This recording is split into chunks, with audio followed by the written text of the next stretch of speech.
Hey guys, we're here for episode 14 of the e-commerce opportunity, where I'm joined by both Chris and Greg. How are you guys? Good, man. How are you? Doing well. Doing well. For those that are listening, these guys look like they're in some, shack or something. Where are you guys right now? We're in Yucca Valley, California, right in the desert. Did a little off-roading, and then we're doing a little off-site with our C-suite here. That's so cool. And you guys showed me the camera before, but you guys have like darts and pool tables and ping pong and a bunch of stuff. It's an old Western room, and then we're out in the desert, like on the top of the hill, out like in Joshua Tree Valley. That's so cool. Thank you guys for being here. Do you guys mind starting out with what you guys are working on? Yes, sir. So we invented CrossNet back in 2017, the world's first four-way volleyball net. So rapidly growing, self-funded, and just on a rocket ship. Yeah, and we started off as a single sport, so 4 squares, 1 person each square. Now we're really expanding it into a team game, doubles, 2 in each square. That's awesome. What were you guys each, respectively doing before this? I was doing some e-com stuff, marketing, have some other side businesses, growing social media following, things like that. And I worked at Uber. I was a sales manager over at Uber Eats. I launched Uber Eats in Rhode Island into Massachusetts. So I was managing like a sales team of 5 to 7 people. But yeah, we were all kind of fed up with our lives, and we had a good idea one day, and we said, let's go for it. I love that. So who came up with the idea? Like, how did you guys come up with it? And then how long after the idea did it take you guys to actually launch it? Yeah, so our other founder in the other room, he's taking a call right now. He called me one day and he's like, Greg, let's make something. So he came over, we're all on the couch. And I was like, let's do the next beach game, outdoor game. And Mike instantly said 4 square volleyball. And then after that, it was like, yes, let's do it. It was between that and like a wall charger speaker, which is still a sick idea, I think. But we went out the next day, went to Walmart, got badminton nets, rigged them up between a shed and a tree in my mom's backyard. We invited some friends over, played, invented some rules, tried to bring back the nostalgic 4 square feel, and like the rules of that nature. And it was a blast. So then we went to production. We sourced overseas. Took about a full year until we got a really good sample that we felt comfortable selling, to the market. Yeah, so that was 2017. Started selling 2018. But yeah, like Greg said, it was just a light bulb moment. One of those ideas where you feel like, hey, somebody's already got to be doing this. Checked Google, checked all the internet, couldn't find a single person who had ever done it before. And we're like, why not us? Because if it wasn't us, it was going to be somebody else in a few years. I love that. And how long did it take you guys before you went full time? Like, did this start as a side project? Yeah, well, it started with the goal to obviously be full time, but it just was going to take way too long. Everyone had their own different amounts of debt or work they were doing. So we started 2018. I quit my full-time job January 1st, 2019. So it was a full year that it took. And we started doing R&D right in like middle of 2017. So it was about a year and a half before I went full-time into the business. And then the guys followed suit after. Yeah, we wanted to stay working jobs so we can take our money. Since we're self-funded, we needed to grow money. And we took that money and put it into inventory and marketing. Nice. And was there a certain milestone that you guys were like, hey, we have to go all in? Like, did you guys hit $1 million in revenue? Like, what was the milestone that made you guys be like, hey, we need to go after this? This thing could grow even faster. For me, on my standpoint, like it got to the point where my CrossNet work was overarching or over-indexing, whatever the word is, my Uber work, where the emails for CrossNet were more than Uber. My mind was 100% on CrossNet, not on Uber. And I had enough money stashed away, which wasn't a lot, right? Like probably like $6,000, my name, but it was enough to live on for the next few months. And it was having the confidence knowing that, hey, I'm a smart kid, have a college degree that I just spent all this money on. I could always go get another job. This is one of those once in a lifetime opportunities that you hear and read about on the internet. If I didn't go do it, I'd be kicking myself for the rest of my life. So when it got to the point where I had a few months of rent stashed up, said, let's go for it. And we never looked back. Dude, yeah, that's so awesome. I think from my perspective, it's a little different. I think it was like when we set it up in the beach in the beginning, like we just go play, like me, Chris, Mike, and our friends, and like we just try to play. We ended up getting kicked off our own net because there'd be 15 kids lining up to play. And like when that hit, it was like, okay, I need to get these guys to like quit their jobs and let's all do this together. That's like the monumental point for me, I think. That's so sick. It's probably so rewarding. I know we'll talk about this in a bit, like seeing your stuff at beaches and in schools and all these other things. That's awesome. So for you guys then, how long did it take to hit 7 figures in revenue? And then how long did it take to hit, 8 figures in revenue? So first year sucked. 2018, we did 87 grand. So at that point, we're like, should we go back to our full-time jobs, right? 2020 was 2.5 million, and 2021 was over 8 figures. So 2019 was 2.5 million. 2020 was over 8 figures. But yeah, so very quick progression. And what we kind of found was, and it's not the same use case for all e-commerce brands. Our product is just such a visual product where word of mouth advertising and like organic advertising is so true. You buy like, I don't know, just like a hot sauce, or you buy a small little product, it may be hard to really get that like, like you have a 4-way volume on that setup, so we're getting thousands of impressions whenever it's set up. So the more customers in the world and they're out playing, the more free marketing exposure we're getting. Snowball effect. Yeah. Yeah, and even for me, I have it set up in my front yard with my brothers, and I was telling you guys we're kind of making up our own rules and not the things that you guys wanted to hear, but we had a blast. And every single night, neighbors walk by, right? They walk by with their kids, their dogs. I probably have like 2 or 3 neighbors that have since bought it, right? Like we're playing like on our grass in our front yard. So imagine if we lived on the beach, how many more people would buy it? That's cool. Yeah. So there's 100,000 out there, right? So like getting people out is the sole mission. I mean, your guys' email team does an incredible job of like, it's one thing to get the sale. It's another, how do we get them to go set it up? Because then they become our billboard. Yes, I love that. And actually talking about billboards, the way that I see like retail and big box is like you have now like all of these items out there. So even if people don't buy you guys in the big box stores, they're probably thinking about you guys or looking you guys up. How long have you guys been in like big box stores, or how long have you guys been in retail? How many stores are you guys in, and how in the world did that even happen? Yeah, so we are now in over, I'd say roughly 3,200 stores, maybe 3,500. Our biggest big box clients are Walmart, Dick's, Dillard's, Academy, Shields, Toys R Us. So yeah, we're rapidly growing. The first store was Shields, which is a small Midwest store. They have 32 locations. We started with 2. I literally sent a buyer an email. I found his email over LinkedIn, and I just sent him like a YouTube clip, and I'm like, hey, your store needs this, I promise you. So he bought 16 units, and they flopped. They didn't sell for months at a time. And that was a classic case of people rushing to retail and getting lucky. And I probably didn't move for months, and I thought I burned the bridge. Finally, our marketing kicked on, and they sold out overnight. So that was like our first like dip into retail. So since then, we've been able to leverage those partnerships, get into bigger and bigger stores, and keep growing the account. Nice. And how much has it changed on your guys' end with like not only doing online, but now doing like retail? Like, do you just have more warehouses, more teams on that side? Like, how has that changed the business? Yeah, you should be on the call. It's frustrating. It's a lot of work. It's definitely changed since just being a D2C only brand. I know we were talking before the chat, like upwards of 60% of our business is now big box, Wow. which is a blessing, but presents its own challenges with like net terms and logistics. But yeah, we've had to hire way more logistics workers to route the trucks. The warehouses just keep getting bigger and bigger. And then on the marketing end, it's more dollars to move the units. Yeah, we have a warehouse in Escondido, California, which we're about to move out because it's too small. Warehouse in Canada, Amazon fulfillment in Europe, Australia, Canada, and the States too. Wow. So 60% right now is big box or retail, 40% is online. Do you guys see that retail continuing to grow and outpace online, or you think they're going to eventually level out?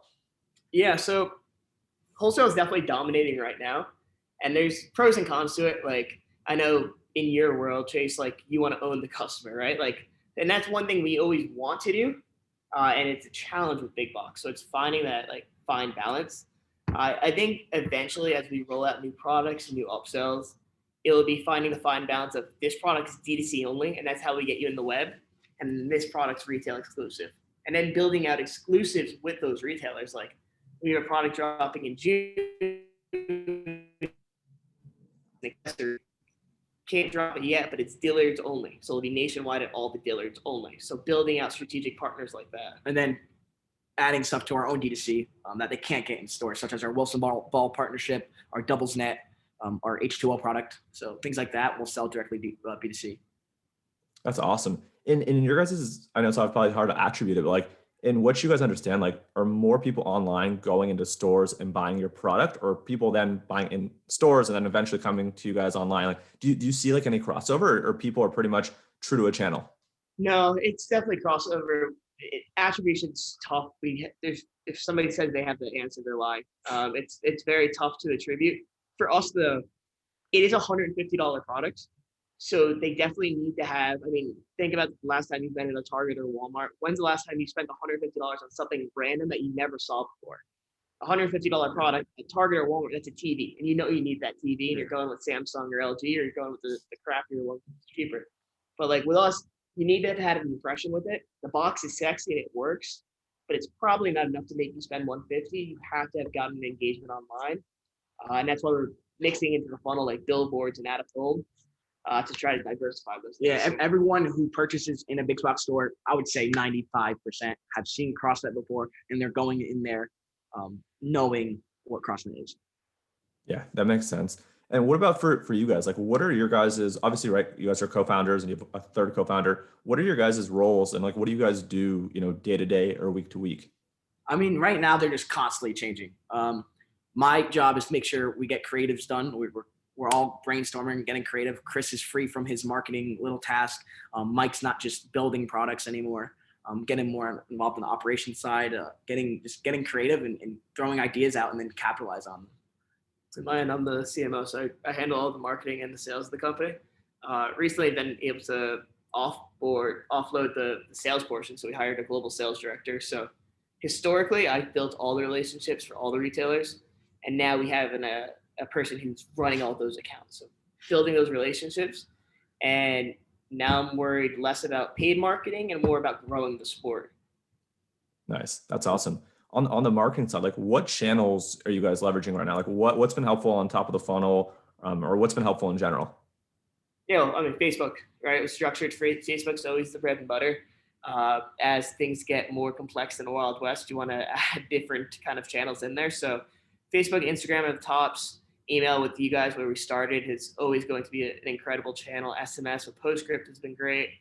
And this year it's going to be adding connected TV. So like running ads through Roku and Netflix. I have no idea if it's going to work, but if it does, that's amazing. And that'll be a brand new channel. You got to test it.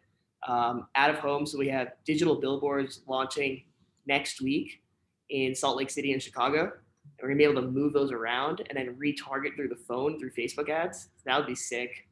And then we have podcast sponsorships. So we have some major ones where like Barstool Sports is coming out this summer. So that's going to be a huge partnership. And then also partnerships. So partnerships with actual like USA Volleyball and the AVP of America. So that's how we're going to be growing the brand this year. That's awesome. I actually wanted to ask about the podcast. How's that going? Like, what's your guys' cadence? Have you guys seen any movement from it? Is it hard to tell yet? Yeah. So we have the CrossNet Volleyball podcast. We are close to episode 50. Don't hold me to it, but we're right around there. Essentially, what we've been doing is having the world's best volleyball players come on the pod, talk about volleyball, talk about the sport, try to talk a little bit how CrossNet can interject into the volleyball world. And in the beginning, we used the podcast as a Trojan horse, right? How do we get CrossNet to be close to the volleyball community? Let's get them on and let's talk to these people and then tie the names together.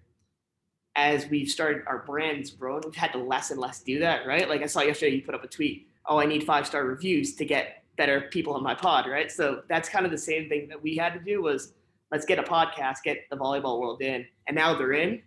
So it's less about being that Trojan horse, now being like a thought leader in the volleyball space. Yeah, that's awesome. I mean, just with my own experience, like podcasts are really challenging. They're really hard, but if you can nail it, people are really engaged and really loyal. So that's awesome. Yeah. For you guys, like in terms of obviously, right, we work with you on the email side, we work with you guys on the paid side through Nick and Structured. How have you guys decided like which roles to keep in house and like which roles to find freelancers, contractors, agencies for? That's a good question. I mean, since the beginning, we've stayed very frugal. We outsourced VAs. She's our customer service. She's great. We're going to keep her, expand her. If we find someone that can do it for cheaper and they can do it just as good as someone over here in the States, we're going to expand that. As far as the marketing side, I think like with structured, like we don't have the bandwidth to do that, and you guys are amazing at that. So we're going to continue to roll with that as well. As long as the price is fair, it's all about comes down to the dollar signs, I think. But yeah, staying lean. Yeah, staying lean is super important. Yeah, Greg summed that up great. Freeup.com, shameless plug, but I use that. We use that for literally everything. Yeah. Start there, especially when you're small. Like, if you find that you're doing something for 3 or 5 hours a day, and your time is better used elsewhere as a founder, get it off your plate as soon as possible. It's easier to say that when you're running an 8-figure business, and it was like not easy to say that when you have 87 grand to your name, like as your company. But start small, outsource things to the Philippines. Like, virtual assistants are amazing. They get a bad rep, but they can free up so much of your time for you to make more money. So start there. Start on contractors. Give somebody 20 hours and see if that's enough before you give them 40. Go with a 3-month contract before you sign a structure for a year contract, right? Like, do those kind of things. Yeah, no, completely agree. In terms of tools, like what are you guys using to manage like workflow, communications, retail, this, that, and the other? Slack for our in-house communication. Yeah, Slack is huge. Notion is where, thanks to you guys, actually, we stole Notion from y'all, and we use Notion for our internal marketing team. We are working on embedding a tool called Fishbowl, which is a wholesale management tool that allows us to track inventory management. And we have Pilot for our accounting software. Our CFO just came up with a Giraffe. It's called. It's a new startup. Just managing our projections and all of that's cool, fun stuff. What else we got? SBS Commerce for wholesale. Yeah, but no, Slack and Google Notes are kind of the lifeline for the business, to be honest, and Notion for the marketing team. Nice. That's great. A few other questions I have. I know you guys are both really active, like on your personal socials, right? I see you guys a lot on LinkedIn. Seems like you guys are trying to do a little bit on Twitter. I'm not sure other platforms you guys are on. How important is like a personal brand for like each of you guys individually to what you're doing now, or more so for the future? Like, when we talk about like why you're creating content and what you guys think about? Yeah, I mean, I think it's massive. It's huge. For someone listening and they're just starting out, like me, I should have been doing this 10 years ago. I messed up. I learned from this guy. He was posting on LinkedIn every day. I was making fun of him. But like, we've got our Walmart connections from LinkedIn. We've got our Forbes write-ups from LinkedIn. We've gotten anything. We got our $100,000 locked up in PayPal back from LinkedIn. So LinkedIn is huge. Just growing your personal brand with your brand, showing them your journey, being honest, being open is huge. It's a mistake that I've made in my past because I started a little earlier than him on the e-com side, and I wish I did it years ago. Yeah, that sums it up. Essentially, at this point, like, you building that network, and you see the same for you, Chase. Like, when you try to get new email clients or people signing up for your courses, like, the more reputable you can be, and you got to own it, right? Like, you can't like, oh, I got to post this damn thing. You got to be honest. Like, and I think me and Greg are a little bit unorthodox compared to like normal e-commerce people. Like, we're shitheads. We like to have fun. We play sports. We like rap music. We like going out, and we're go-lucky kids. We made a 4-way volleyball game. Like, we're not running a Fortune 500 like insurance company. We're having fun doing it, and we're smart, and we know Shopify. It's not rocket science. So as long as you're being honest about it, but now having that, like, we need an ops manager, we need an ops person. Supply chain. Yeah, supply chain person. So we posted on LinkedIn, and by this afternoon, the job will be full because we have a network now, and we didn't need to go to Indeed or a job board and spend money on those things. Yeah, no, I love the personal brands that you guys are building, individually and also like together. Like, it is very authentic. Like, knowing you guys and working with you guys, I think now for about a year and a half, like it's really cool to see the journey of the business and also, the both of you. The last question that I have is, like, outside of CrossNet, what else are you guys working on, if anything? Like, are you guys doing consulting, advising, investing, et cetera? Yeah, I mean, together we're investing with other guys too. We're investing in some other cool brands. We'll be dropping on our personals soon, in the next month or two. We do some side stuff. He does some consulting. I manage a music artist. I still do social media stuff on the side. Yeah, and for us, like for CrossNet, our whole goal is to, we were working on our mission statement 4 years later, right? Last night. And it's like, we want to become like the one-stop shop for all backyard games. So we're creating innovative games. We're going to be acquiring companies. So we're going to be a force to reckon with in the sporting goods space for years and years to come. We have like 5 games. Your family's going to love it to drop in like next 16 months, and it's gonna just be dominant. Our branding's gonna be crazy. We're just gonna continue to grow and use our infrastructure from CrossNet on the other products, and everyone will soon know what they are. I hope you guys have my address. I want some prototypes. The one that we played with yesterday, like your family, We'll send you the first prototype. Yeah. Sweet. Well, we heard it here first. This is being recorded, so I'm going to hold you guys to it. But thank you guys. Thank you guys both for being here. What are the best way for people to learn more about you guys, learn about the business, come work for you, whatever it might be? Yeah, crossnetgame.com is our website. Chris Meade and Greg Meade on LinkedIn, Twitter, Instagram, Snapchat. Just Google Meade and CrossNet will pop up, I'm sure. Cool. Well, thank you guys for being here. I'll drop those handles and I'll talk to you guys soon. Appreciate it, bro. See you, bro. Cheers, guys.